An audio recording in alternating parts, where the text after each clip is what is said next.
Ces objets éloignent les malheurs depuis la nuit des temps.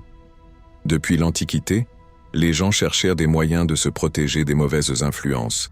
Des pierres précieuses au talisman, l'apotropèque joue un rôle clé dans cette quête pour éloigner le mal.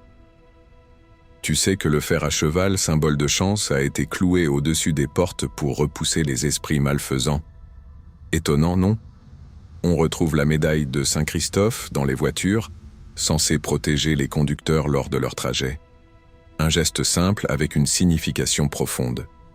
Mais attends, il y a plus. La tradition des poupées vaudou, souvent mal interprétée, a aussi une origine apotropèque. Dans certaines cultures, ces poupées servaient à détourner les énergies négatives. Les superstitions sont ancrées dans nos vies.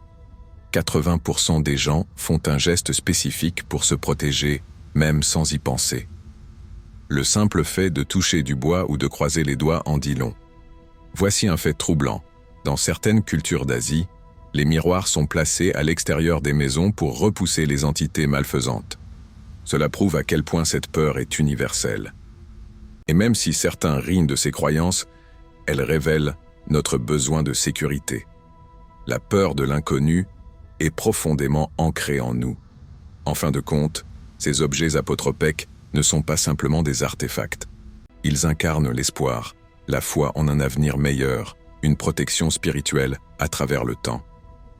Décidément, chacun d'eux raconte une histoire, un héritage vivant que nous continuons de chérir aujourd'hui.